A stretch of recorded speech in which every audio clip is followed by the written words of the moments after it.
January 22, 1944, 06:18 hours. Anzio, Italy. The sky is still dark, but the beachhead is already screaming. You can hear it before you see it. The low, hollow thump of German artillery rolling inland from the Alban hills, followed by the sharp crack as shells tear into sand, steel, and flesh. The air smells like wet earth, burned cordite, and blood that hasn't had time to dry. Somewhere nearby, a man is yelling for a medic.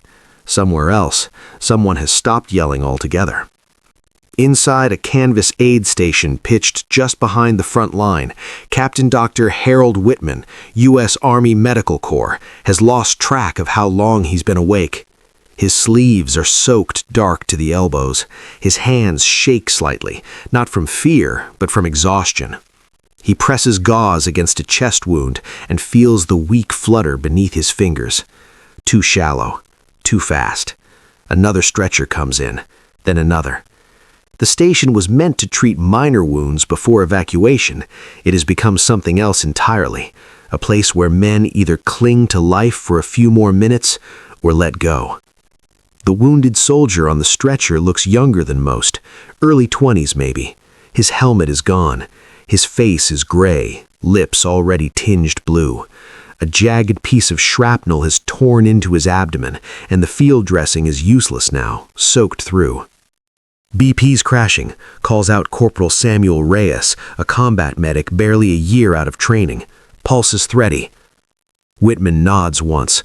No panic, no hesitation. He's made this call dozens of times since the landing. Morphine. Not to save him, to ease him. Reyes draws the syringe, hands steady despite the chaos around them. Outside, another explosion rattles the tent poles. Dust rains down from the canvas ceiling. "Easy, soldier," Reyes says quietly, leaning close. "You're going to feel a pinch." The wounded soldier's eyes flutter open. They aren't unfocused. They lock onto Reyes with startling clarity. "No," the soldier whispers. Each word costs him something. "Listen." Whitman looks up. He's seen dying men speak before. Final messages, names, prayers, hallucinations. This isn't that. The soldier swallows, throat working hard. His voice is barely louder than the artillery outside, but somehow it cuts through the noise. "They're coming," he whispers. Whitman steps closer. "Who's coming?" The soldier's chest rises sharply, then falls. He's running out of time. Counterattack. From the hills. Armor. Infantry. They're already moving. Reyes looks at Whitman, unsure whether to believe what he's hearing. Whitman doesn't answer yet. He studies the soldier's face. This man isn't delirious. His eyes are clear, focused, afraid, not for himself, but for something else. "How do you know?" Whitman asks. The soldier exhales, a thin, rattling sound. "I heard them. I was on forward observation. They thought we were dead. I crawled back." Another explosion lands closer this time. The ground trembles beneath their boots. Whitman straightens slowly. Forward observation teams are placed well ahead of the lines. If the Germans are moving armor through the hills, and if this soldier saw it, then the aid station, this tent full of wounded men, medics, surgeons, is sitting directly in the path of it. Whitman turns to Reyes. "Hold the morphine." Reyes hesitates. "Sir." "I said hold it." Whitman moves to the radio operator crouched near the tent wall, headset clamped over his ears. "Get me battalion command, now." The operator shakes his head. "Lines are jammed, sir. Artillery interference." Whitman curses under his breath. He looks back at the wounded soldier. The man's breathing is getting worse. Every second counts. "Lieutenant," Whitman lowers his voice. "What unit?" The soldier blinks slowly. His eyelids are heavy now. 36th Infantry, Texas boys." Whitman nods. He knows them. They took brutal losses in the first wave. "Lieutenant," Whitman presses. "How far out are they?" The soldier's grip tightens again, surprisingly strong. "Minutes," he says. Then his hand slips free. For a moment thinks that's it, that the warning came at the very edge of death. But the soldier's eyes open again just enough to meet his. Move the wounded. You don't have much time. Outside, the artillery pauses. Not silence. Something worse. Whitman has been in this war long enough to know what that pause means. Something is about to happen. He turns sharply to Reyes. Get every stretcher you can carry. We're relocating, now. Reyes stares at him. Sir, where? Whitman looks towards the rear, toward the narrow road leading away from the beachhead, a road already choked with men, vehicles, and supplies. Anywhere but here. Behind them, unseen beyond the hills, German armor begins to roll forward, and the fate of every man in that aid station now hangs on whether one dying soldier was telling the truth. The pause outside doesn't last long. It never does. Captain Whitman doesn't wait for confirmation. He's learned that hesitation kills faster than bullets. He snaps orders as if the tent were a command post instead of a field hospital. Reyes, grab Private Collins and Carter. Start moving the ambulatory wounded first. Anyone who can walk, walks. No arguments. Reyes nods and sprints, already shouting names. Whitman turns to Lieutenant Frank O'Donnell, the aid station's logistics officer, a former school teacher now knee-deep in blood and bandages. O'Donnell, get the trucks turned around. I want engines hot. We're pulling out in stages. O'Donnell blinks. Sir, evacuation orders haven't... They're coming, Whitman cuts in.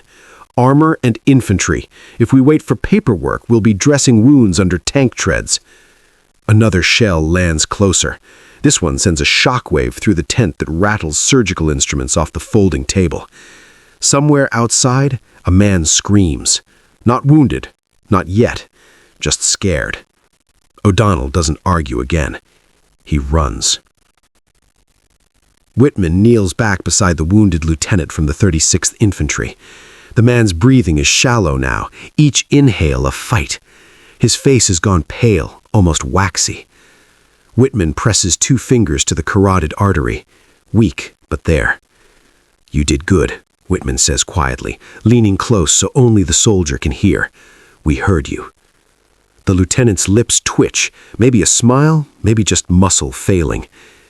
Didn't want them to die here, he whispers. We may have saved them, Whitman replies. Outside, the sound changes. It's subtle at first, a low, distant vibration carried through the ground rather than the air. Whitman feels it through his knees before he hears it clearly. Engines. Not trucks, not half-tracks. Heavy engines. German armor doesn't roar like American tanks. It growls, a deep mechanical rumble that sounds almost patient, as if it knows it has time. Whitman stands. Move faster, he shouts. The aid station erupts into motion. Medics lift stretchers, boots slipping in the mud. Men groan as they're hoisted, some crying out, others too weak to make sound. Plasma bottles sway, bandages trail, blood drips onto the ground and disappears into the churned earth. A radio crackles to life near the tent flap. All forward units be advised, possible enemy movement. Repeat, possible... The transmission cuts out in a burst of static. Whitman doesn't need the rest. Reyes runs back, breathless. Sir, some of the wounded can't be moved. Spinal injuries, chest wounds. If we move them, if we don't, Whitman snaps, they'll be overrun. Reyes hesitates for half a second. It feels like an hour. Then he nods. They do what medics hate doing, triage under fire, knowing some men will not survive the move, knowing others won't survive staying. Whitman makes the calls himself. Every name stays with him. Outside the tent, a staff sergeant runs up, helmet askew. Captain, recon reports movement in the olive groves, infantry screens, tanks behind them. How many? Whitman asks. The sergeant swallows. Enough. That's when the first rifle shots crack through the air. Close. Too close. German infantry fan out with practiced efficiency, using terrain and smoke. The artillery resumes, walking its fire forward in measured steps, each explosion creeping closer to the aid station's original position. Whitman watches a plume of dirt erupt exactly where the tent stood just minutes earlier. If they'd stayed. A chill runs through him that has nothing to do with the cold. Trucks lurch into motion, engines screaming as drivers gun them down the narrow track. Stretchers are loaded, unloaded, loaded again. A wounded corporal slips and falls, crying out as his broken leg hits the ground. Reyes hauls him up without slowing. Then comes the sound everyone dreads. A cannon firing. Not artillery, direct fire. A German tank crests the rise near the abandoned aid station, its turrets swinging deliberately. The canvas cant, now empty, explodes into scraps of fabric and wood under the first shell. Stenmen stare in disbelief. That would have been us, someone mutters. Whitman doesn't let them stop. Eyes forward, move. Machine gun fire rips through the air, stitching the ground behind them. Dirt kicks up around boots. One of the trucks takes a hit, engine coughing smoke. "Get that wounded off," Whitman shouts. As medics scramble, a second shell slams into the road, flipping debris into the air. The blast knocks Whitman off his feet. His ears ring. For a moment, the world narrows to a high-pitched whine and flashing light. He pushes himself up, dizzy, and sees something that tightens his chest. The wounded lieutenant's stretcher lies unattended near the tree line. In the chaos, he's been left behind. Whitman runs. Bullets snap overhead. He doesn't think about it. He doesn't calculate risk. He just runs. He reaches the stretcher and drops to his knees. The lieutenant's eyes are closed now, chest barely moving. "We're not done," Whitman mutters, grabbing the handles. He drags the stretcher inch by inch, muscles screaming. A round smacks into the dirt inches from his hand. Another tears through the air above his head. Reyes appears out of nowhere, grabs the other end. "Sir, you'll get yourself killed." "Then help me," Whitman snaps.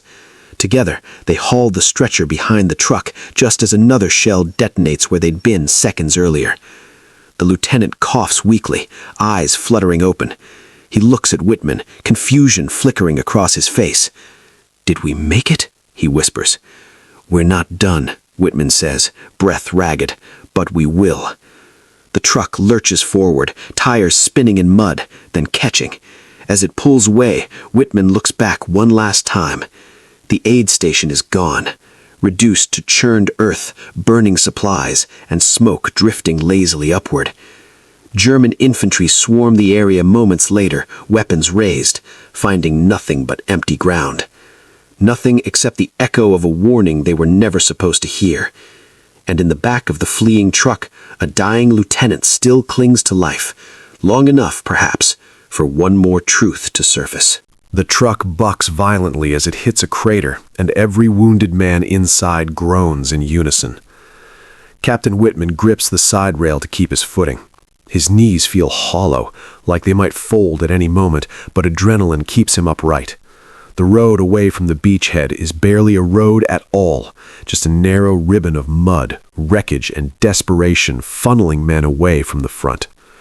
Behind them, the sound of battle grows louder, not softer. That's the part no one tells you about retreat. It doesn't feel like escape. It feels like the enemy is breathing down your neck. The wounded lieutenant from the 36th Infantry lies on the stretcher at the center of the truck. His breaths are shallow, uneven. Every bump draws a faint sound from his throat, not quite a groan, not quite a word. Whitman kneels beside him, bracing himself against the jolting motion. "What's your name, Lieutenant?" he asks. The man's eyelids twitch. For a moment, Whitman thinks he won't answer. "Daniel," the lieutenant whispers. "Daniel Price." "Captain Harold Whitman, Medical Corps." Price nods faintly, as if committing the name to memory. His eyes drift, then snap back into focus with sudden urgency. "They'll hit the road next," Price murmurs. "They always do." Whitman stiffens. "What makes you say that?" Price swallows hard. "Doctrine," he breathes. "Cut off evacuation, break morale. They did it in Salerno." Salerno. Whitman remembers the reports. Aid stations overrun, ambulances destroyed, wounded men left where they fell. "Did you report this already?" Whitman asks. Price shakes his head, just barely. "The radio was gone. I crawled." Whitman looks at the man's shredded uniform, at the blood-soaked bandages, at the raw abrasions on his hands and knees. "You crawled how far?" Whitman asks. Price's lips curl at something that might be a grim smile. "Far enough," he says. The truck slows suddenly. Up ahead, the road is blocked. An overturned supply vehicle, its rear axle shattered. Men cluster around it, shouting, trying to clear space. Whitman's heart sinks. This is exactly what Price warned about. "Driver," Whitman shouts, "we can't stop here." Before the driver can answer, machine gun fire rakes the far end of the road. The men scatter instinctively, diving for cover. German infantry have already moved to cut the route. Whitman feels the situation collapsing faster than he can control it. He scans the roadside, olive trees, shallow ditches, broken stone walls. Unload the worst cases, get them off the road, now. Reyes is already moving, hauling stretchers toward the ditch. The wounded cry out as they're shifted again, pain piling on pain. Price's eyes widened as he realizes what's happening. "They're ahead of us," he whispers. "You have to warn command." Whitman looks toward the rear, where smoke marks the direction of the beachhead, then forward, where gunfire blocks the road. "I don't have a radio," Whitman says. Price's gaze sharpens. "Yes, you do," he says. Whitman frowns. "Lieutenant." "Tank," Price breathes. "Disabled Sherman.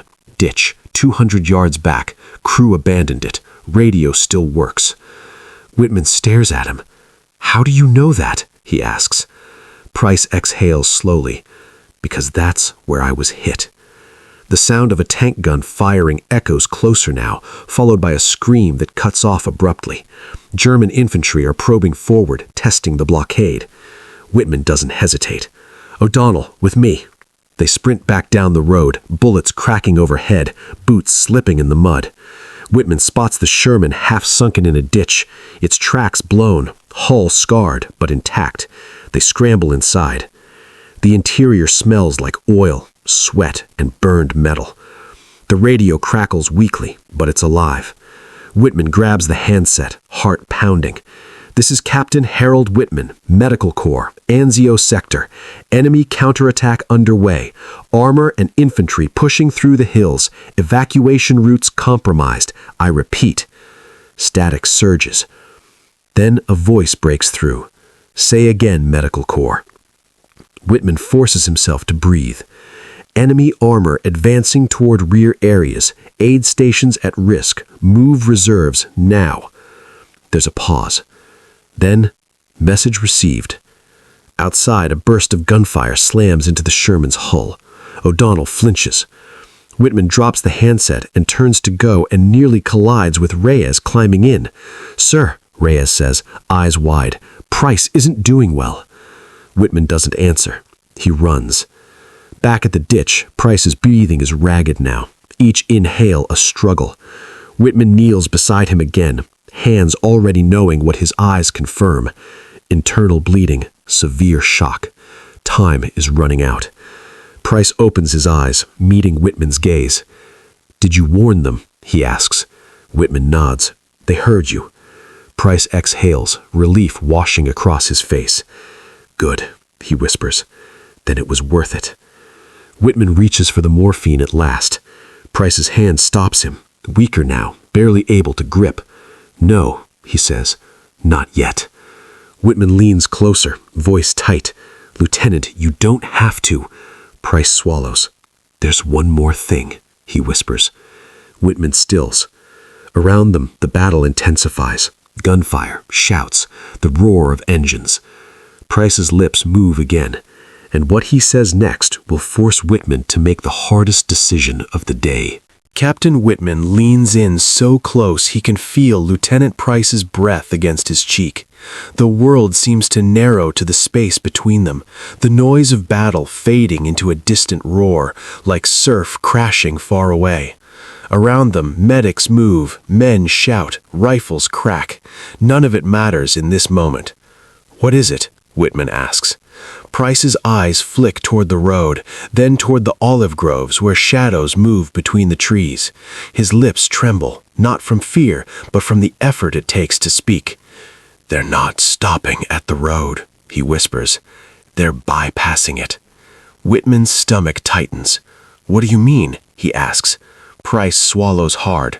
Blood bubbles faintly at the corner of his mouth. "Flanking," he breathes. "Through the low ground. Dry creek bed. They'll hit the rear, where the wounded are regrouping." Whitman feels the weight of it instantly. Behind them, just a few hundred yards away, is a secondary collection point. Dozens of wounded, minimal security, no armor, no heavy weapons, just medics, stretcher bearers, and men who can barely hold a rifle. If Price is right, it won't be a battle, it will be a slaughter. Whitman straightens slowly, already calculating distances, terrain, time. He knows the creek bed Price is talking about, a shallow depression masked by brush and broken stone walls, invisible from the road, perfect for infantry. "How long?" Whitman asks. Price's eyes flutter. 10 minutes, maybe less. 10 minutes.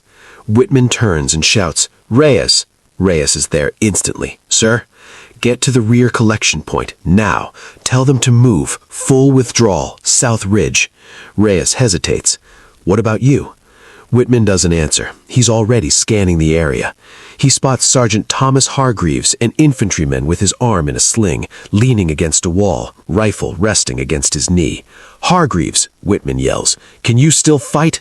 Hargreaves looks at his arm, then back at Whitman. "I can still shoot." "Good," Whitman says. "You're about to." Within seconds, Whitman is organizing a line. Not soldiers, but the walking wounded. Men with bandaged heads, cracked ribs, bullet-grazed legs. Anyone who can stand and aim is handed a rifle and pointed toward the creek bed. No speeches, no heroics, just necessity. Price watches it all from the stretcher, eyes half-lidded. "They won't expect resistance," he murmurs. "They think they're hunting medics." Whitman kneels again. "How do you know so much about their movement?" he asks. Price's lips twitch faintly. "Because I listened," he whispers.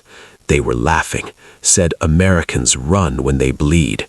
Whitman feels something harden in his chest. The first German soldiers appear at the edge of the creek bed, helmets bobbing, rifles low, moving cautiously but confidently. They don't see the makeshift line waiting for them.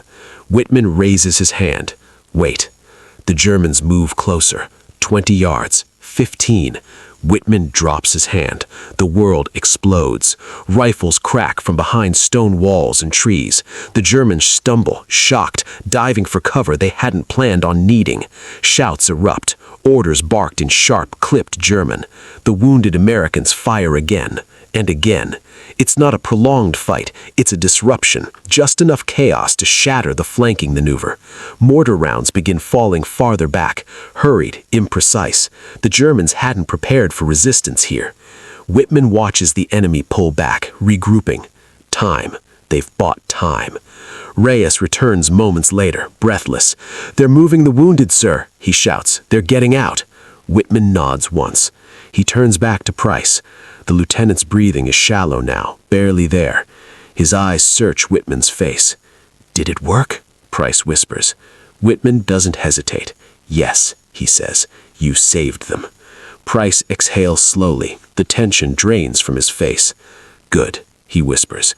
Whitman finally injects the morphine. Price doesn't flinch. His eyes stay open for a moment longer, fixed on nothing, then slowly drift closed. The gunfire fades into the background.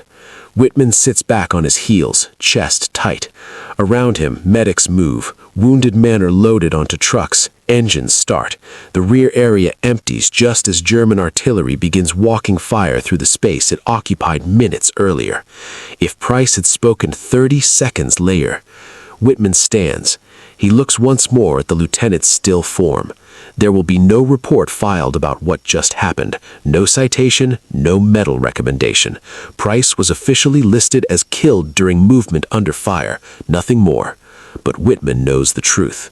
One sentence, whispered by a dying man, altered the flow of the battlefield, and the consequences of that sentence are about to ripple far beyond this small stretch of Italian mud. The trucks pull away just as the earth behind them erupts. German artillery hammers the abandoned rear collection point with ruthless precision. Shell after shell tears into empty ground, shredding stretchers, medical crates, and canvas tents that would have been full of wounded men only minutes earlier. From a nearby ridge, German observers adjust fire, unaware that their carefully planned strike has already missed its true target. Captain Whitman watches from the back of a moving truck, jaw clenched. If Lieutenant Price had stayed silent, if Whitman had hesitated, this road would be littered with bodies. Instead, it is only scarred earth and smoke. As the convoy reaches a temporary fallback position, Whitman jumps down before the engine fully stops. New aid stations are already being assembled under olive trees farther south, hands moving fast, expressions grim. The wounded are unloaded again, pain flaring anew, but they are alive. That matters. Whitman forces himself to focus, to keep moving. He assigns medics, he checks bandages, he gives water. He does not allow himself to stop long enough to think about the stretcher that never came off the truck. By mid-morning, word begins to spread. Not officially, not through command channels, but through men, through whispers. "Did you hear?" One medic murmurs. "Germans hit the old station, flattened it." Another replies quietly, "Would have been all of us." No one says Lieutenant Price's name out loud. Few even know it, but the effect of his warning ripples outward. Infantry reserves, alerted by Whitman's radio message, move into blocking positions along the low ground. Tank destroyers reposition. Engineers rig demolitions along likely approach routes. When the German counterattack finally comes in force, it runs into prepared defenses instead of chaos. The fighting is brutal, but it is not a rout. Hours later, after the guns fall silent, a battalion commander walks the shattered ground where the aid station once stood. He stops, staring at the wreckage, and shakes his head slowly. "Someone saw this coming," he mutters. Back at the fallback station, Whitman cleans his hands in a dented basin, the water turning pink. He leans heavily against a tree, exhaustion crashing down on him now that the danger has passed. Reyes approaches quietly. "Sir," he says, hesitating, "what happens now?" "What now?" Whitman repeats. Reyes nods. With the lieutenant, with what he did." Whitman considers the question. He knows the system, the paperwork, the reports that will be written tonight and tomorrow and the next day. They will list troop movements, enemy losses, ammunition expenditure. They will not list a whispered warning. "They'll write that we relocated due to enemy pressure," Whitman says finally. "They'll say intelligence indicated a possible counterattack." Reyes frowns.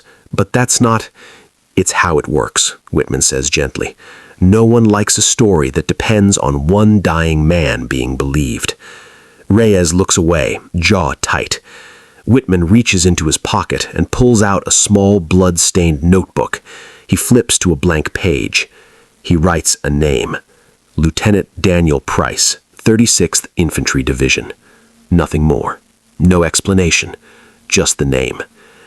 That night, as darkness settles over Anzio and flares burst overhead, Whitman lies on a stretcher outside the aid station, staring up at the sky. He can still hear Price's voice, calm, urgent, certain. They're coming. Whitman knows something else now, too. History will remember the Battle of Anzio as a grinding stalemate, a costly beachhead that held by inches in blood. Analysts will argue strategy, generals will defend decisions, but none of them will ever know how close it came to disaster, or how quietly it was averted. Because some battles are fought without rifles, some victories are spoken in a whisper, and some of the most important moments of the war will never appear in any official record. As Whitman closes his eyes, artillery thunders again in the distance. The war is far from over, and the consequences of Lieutenant Price's final act are only beginning to unfold. Dawn comes slowly at Anzio, not with beauty, but with exhaustion. A gray light seeps over the beachhead, revealing smoke that never quite cleared and craters that never quite cooled. The guns are quieter now, not silent, just resting, waiting. Captain Whitman hasn't slept.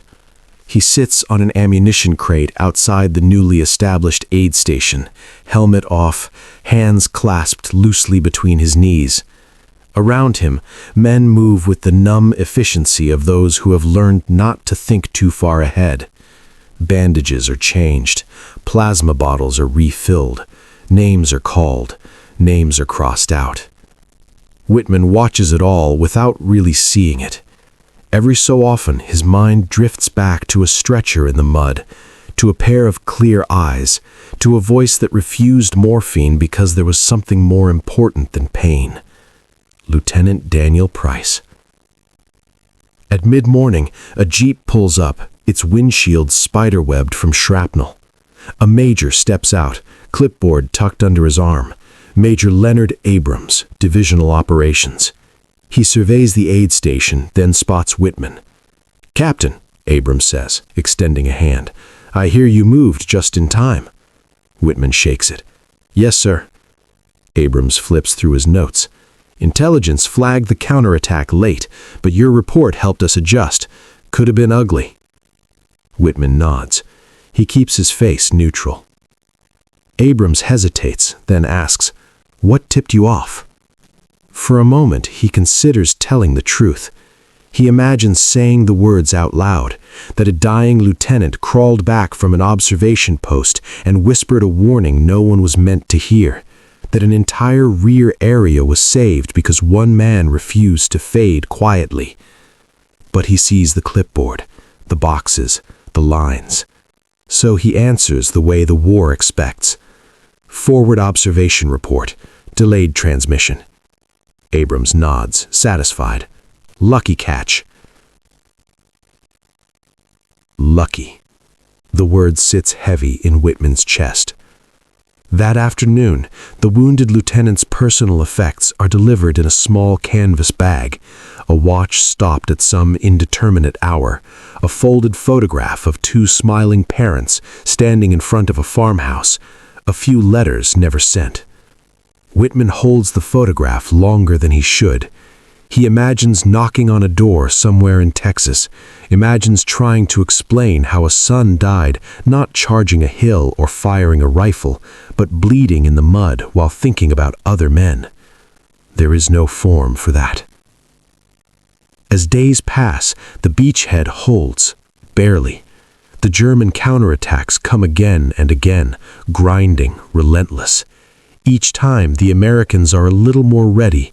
Positions are reinforced, routes are adjusted. Whitman knows why. But the name Daniel Price never appears in after-action reports. No citation is written, no commendation recommended. The notebook stays in Whitman's pocket, growing more worn with each day. Weeks later, Whitman walks the old aid station site. Nothing remains but fragments, twisted stretchers, burned medical crates, torn canvas half buried in the earth. A shell crater marks the exact spot where the lieutenant's stretcher would have been. Whitman stands there for a long time. This is what survival leaves behind, he thinks. Not triumph, not celebration, just absence. As he turns to leave, artillery rumbles again in the distance, a reminder that Anzio is still not safe, still not won. But Whitman carries something with him now, a quiet certainty that even in a war measured in divisions and tonnage, individual choices still matter. Sometimes they matter more than anyone will ever know. And that realization follows him long after Anzio fades behind him, into the rest of the war, into the rest of his life. Spring arrives at Anzio without ceremony. The mud dries, the olive trees bud. The beachhead that once seemed fragile enough to collapse under its own weight begins slowly to push outward. New offensives come, new orders, new names added to casualty lists that no one can ever truly absorb. Captain Harold Whitman survives it all. He moves with the advance when the Allies finally break out, following the war north through Italy. He keeps doing his job, stopping bleeding, easing pain, deciding who might live and who almost certainly will not. He becomes very good at it. Too good. Years later, long after the guns have gone silent, Whitman sits alone in a small house far from any battlefield. The war has been over for decades, but it still visits him at night.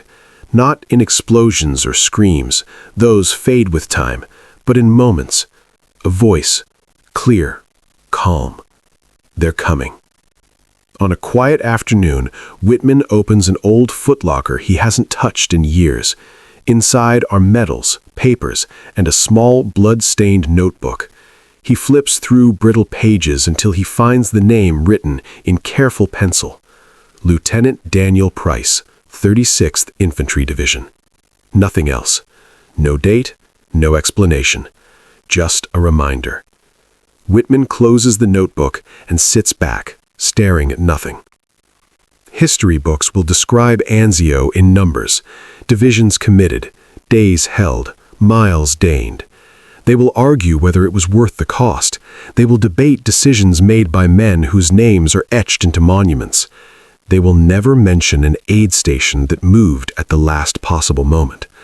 They will never mention a lieutenant who crawled back from a shattered observation post and chose clarity over comfort.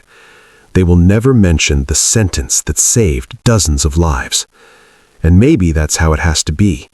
Because war doesn't only turn on grand strategies and famous orders. Sometimes it turns on trust, on listening, on one person believing another when there's no proof, no time, and no safety net. Whitman knows this now, and so do you. You can almost see it if you stand there long enough. The empty ground where the aid station once stood, the shell crater that should have been filled with wounded men, the silence where chaos was supposed to be. That is the shape of an invisible victory. Not celebrated, not recorded, but real. If this story stayed with you, take a moment to let us know. A simple like helps this history reach people who may never have heard it. It tells the algorithm that these moments still matter. Subscribe if you want to stay with us. Here we uncover the moments in the Second World War when everything changed, when there was no return. These are not just battles. They are human realizations, sacrifices, and truths buried beneath decades of noise. If you feel comfortable, leave a comment. Tell us where you're watching from. The United States, the United Kingdom, Canada, Australia, or somewhere else entirely. Tell us if someone in your family lived through this war. You're not just watching a video, you're helping keep these memories alive. Because once the stories disappear, there really is no return. Thank you for watching.